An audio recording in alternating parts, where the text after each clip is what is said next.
पुनः स्वागत है मेरे प्यारे बच्चों, आप सभी का आपकी अपनी हिंदी की कक्षा में। तो चलिए आज हम शुरू करेंगे पाठ संख्या 4 और पाठ का नाम है प्रभु से प्रार्थना। तो चलिए पहले आपको कविता परिचय देती हूँ। हर किसी की इच्छा होती है कि उसका देश उन्नति करे और समृद्ध बने। प्रस्तुत कविता में कवि की भी कुछ ऐसी ही प्रार्थना है। देश की माटी देश का जल, हवा देश की देश के फल, सरस बने प्रभु सरस बने। देश के घर और देश के घाट, देश के वन और देश के बाट, सरल बने प्रभु सरल बने।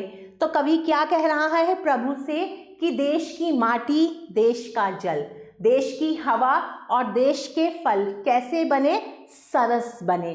आगे पंक्तियों में कवि कहता है कि देश के जितने भी घर हैं, घाट है, वन है और बाट है, वो सब कैसे बने, सरल बने। देश के तन और देश के मन, देश के घर के भाई बहन, विमल बने प्रभु विमल बने। अगली पंक्तियों में कवि कह रहा है प्रभु से कि देश के तन और देश के मन और देश के घर के जो भी भाई बहन हैं सब कैसे बने, विमल बने। तो इन सब बातों के लिए कवि किससे प्रार्थना कर रहे हैं, प्रभु से प्रार्थना कर रहे हैं। यह कविता रविंद्रनाथ टैगोर द्वारा लिखी गई है और इस कविता से हमें यह शिक्षा मिलती है, देश का गौरव बढ़ाने में सदा प्रयत्नशील रहें। आगे बढ़ते हैं, अब हम शब्दार्थ पढ़ेंगे। माटी, माटी का अर्थ है मिट्टी। घाट, नाव से उतरने का स्थान। सरल, आसान। सरस, रसीला। वन, वन कहते हैं जंगल को। तन, शरीर। प्रभु, ईश्वर। बाट, रास्ता। विमल, विमल का अर्थ है स्वच्छ। तो चलिए अब समय है कुछ अभ्यास कार्य करने का। सबसे पहले हम करेंगे प्रश्न संख्या 5।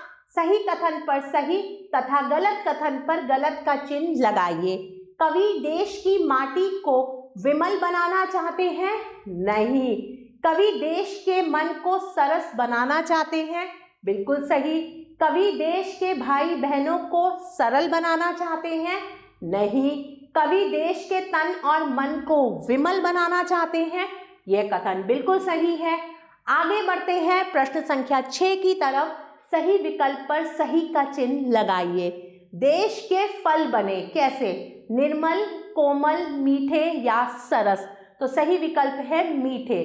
देश के घर के भाई बहन बने कैसे बने, सरस, सरल, विमल या महान? तो सही विकल्प है विमल। प्यारे बच्चों, कैसी लगी आपको यह कविता? आशा करती हूँ आपको यह कविता बहुत अच्छी लगी होगी। हम पुनः फिर मिलेंगे, तब तक के लिए आभार।